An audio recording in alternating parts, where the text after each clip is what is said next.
mayor and suspected illegal immigrant Joe Quimby, named today in paternity suits by 27 different women. Joe, why won't you acknowledge our love child? That is not my baby. Wah.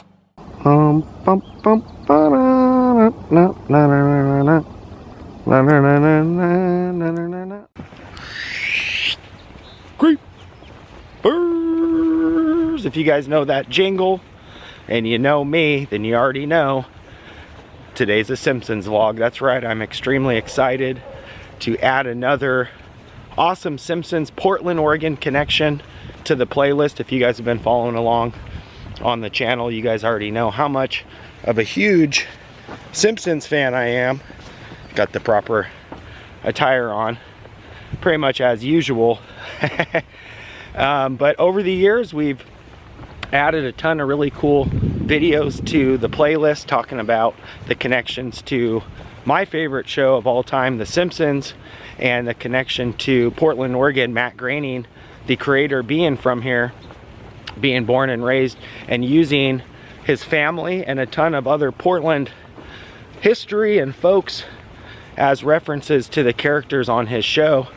And in fact, a lot of them are influences of real life people that he, you know, grew up with, went to school with, and heck, even his parents were named Marge and Homer, sister Lisa and Maggie, even had a Aunt Patty.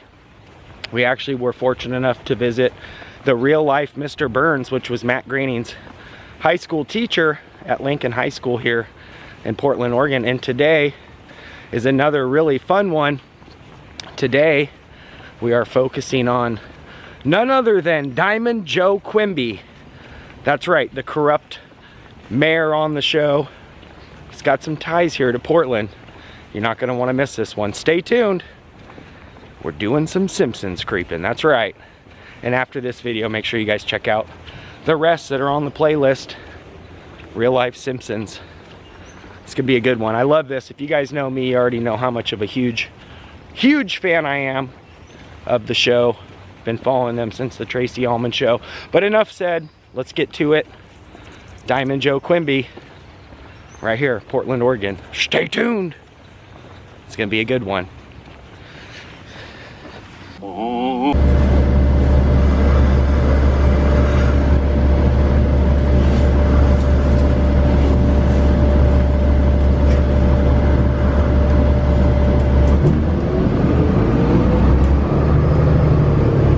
Is greatly appreciated, especially during this health inspection season. Oh, yeah, right. Health inspection. That reminds me. Your change, sir. We're working on that road situation, I swear to God. Alright, just got here to Lone Fir Cemetery. And we are looking through the different lots. This place is pretty big, but they've got the little blocks telling what section we're at. So we are looking for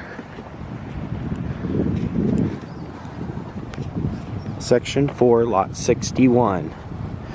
And right now we are on block 3029. So I'm guessing 4 is at the very end of this beautiful cemetery.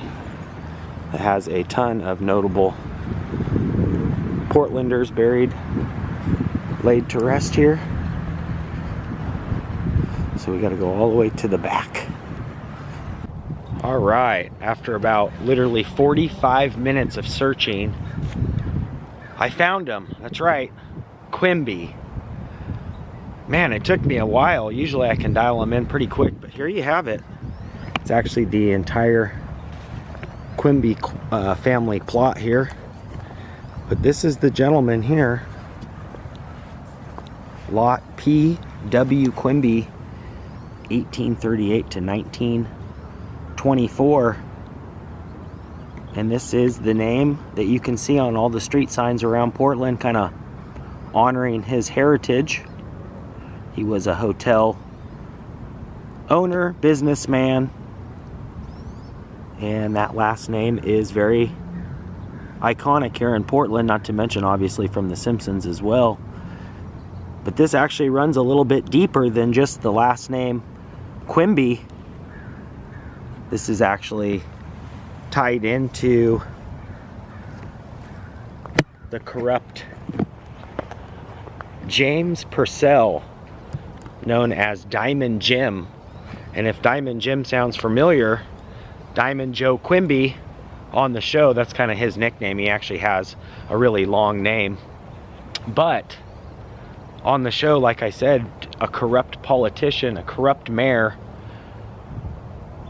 So not only did Matt use an iconic person's name here from Portland, but actually a persona of a gentleman that was a police officer, a detective, who teamed up with a gentleman by the name of Jim Elkins, who we did a full vlog on, who was kind of a Portland mobster crime boss, and he had connections to the police department. James, well, Diamond Jim, really, were friends. They were buddies, and there was officers that knew of his shady activities, and it caused a full investigation with the Portland police, the FBI, John Kennedy himself, which a lot of folks resemble Quimby after the Kennedy family as well, and his sound, what Dan Castanella, you know, portrays his actual voice. So it's all intertwined. Yeah, you should see the hospital.